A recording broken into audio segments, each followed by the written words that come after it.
الحمد للہ رب العالمین والصلاة والسلام علی سید الانبیاء والمرسلین وعلی آلہ واصحابہ اجمعین۔ قانون شریعت کا یہ بیان جاری و ساری ہے، اور آج میں آپ کے سامنے پیش کر رہا ہوں خف یعنی کہ موزے پر مسح کا بیان۔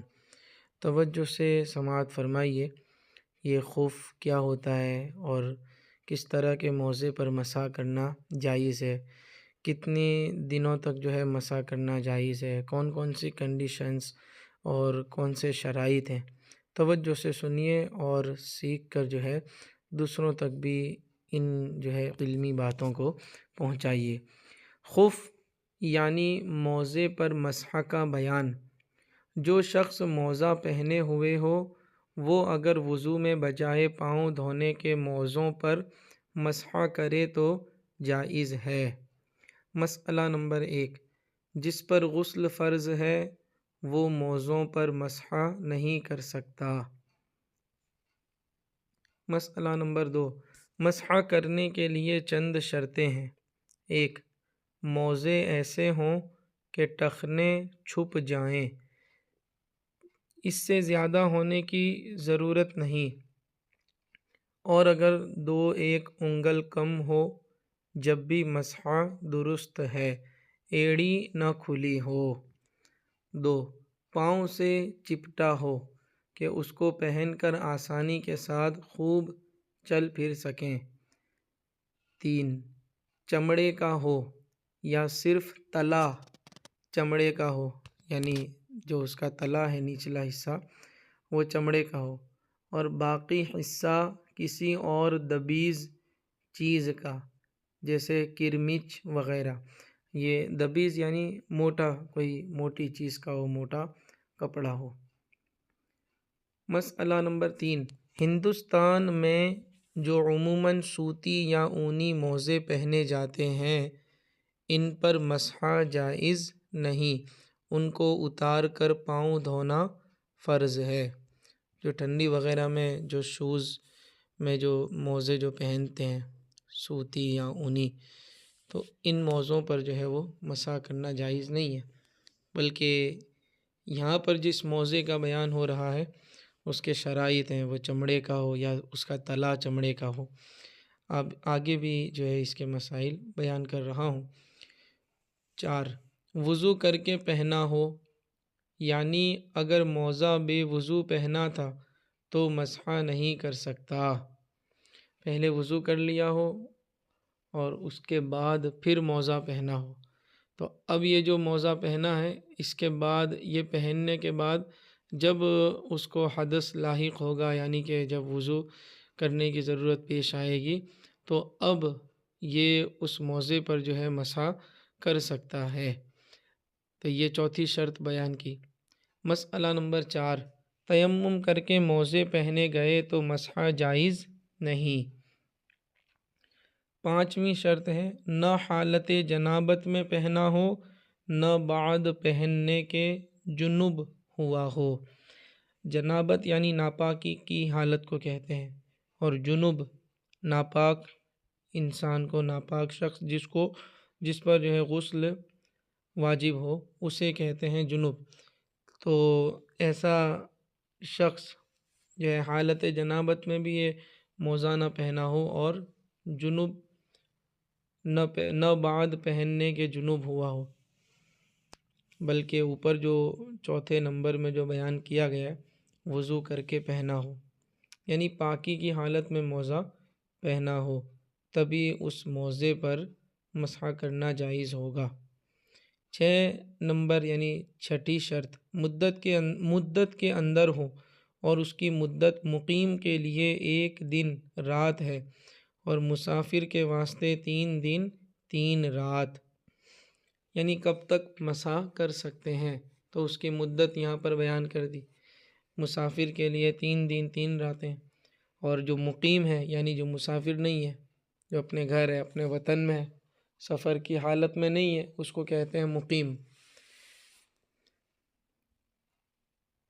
مسئلہ نمبر 5، موزہ پہننے کے بعد پہلی مرتبہ جو حدث ہوا اس وقت سے اس مدت کا شمار ہوگا۔ مثلا صبح کے وقت موزہ پہنا اور ظہر کے وقت پہلی بار حدث ہوا تو مقیم دوسرے دن کی ظہر تک مسح کرے اور مسافر چوتھے دن کی ظہر تک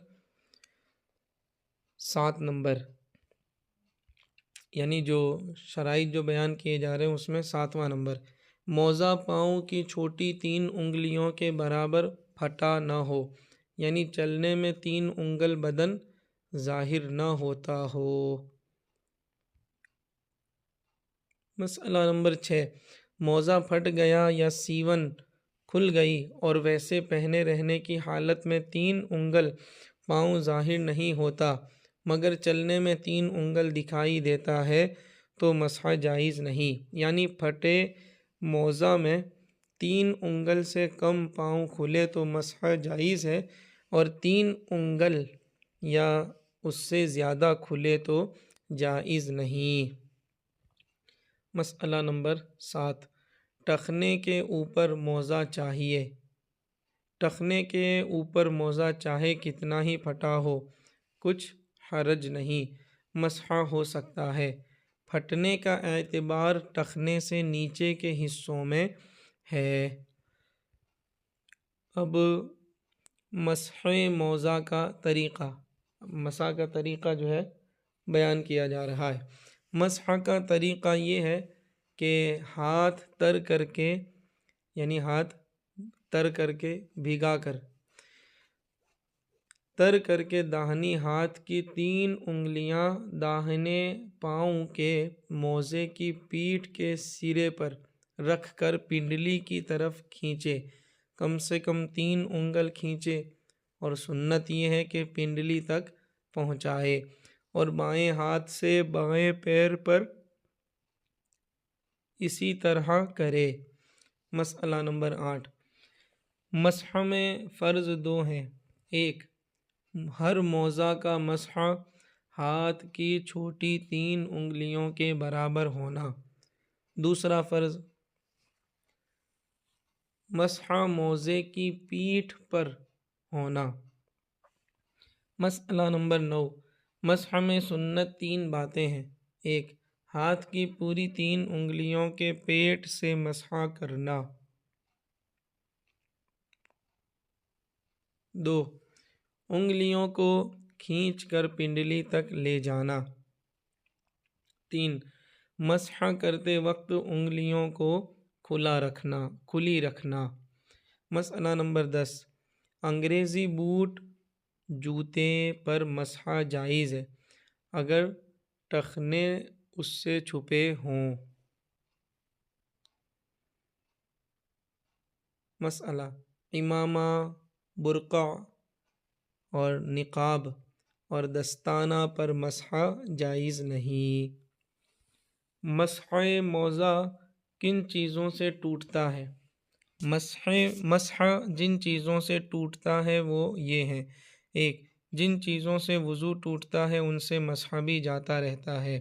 2، مسح کی مدت پوری ہو جانے سے مسح جاتا رہتا ہے اور اس صورت میں صرف پاؤں دھو لینا کافی ہے، پھر سے پورا وضو کرنے کی ضرورت نہیں، اور بہتر یہ ہے کہ پورا وضو کر لے۔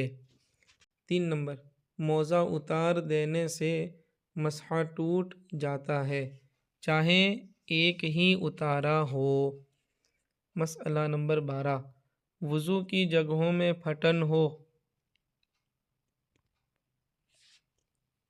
یا پھوڑا یا اور کوئی بیماری ہو اور پانی بہانا نقصان کرتا ہو یا سخت تکلیف ہوتی ہو تو بھیگا ہاتھ پھیر لینا کافی ہے، اور اگر یہ بھی نقصان کرتا ہو تو اس پر کپڑا ڈال کر کپڑے پر مسح کرے، اور جو یہ بھی مضر ہو تو معاف ہے، یعنی یہ بھی اگر تکلیف دیتا ہو، نقصان دیتا ہو تو معاف ہے، اور اگر اس میں کوئی دوا بھر لی تو اس کا نکالنا ضروری نہیں، اس پر سے پانی بہا دینا کافی ہے۔ تو یہ مسح کا بیان جو ہے وہ آپ کے سامنے بیان کیا۔ اس کو بولتے ہیں مسح علی الخفین، یعنی کہ موزوں پر مسح کرنا۔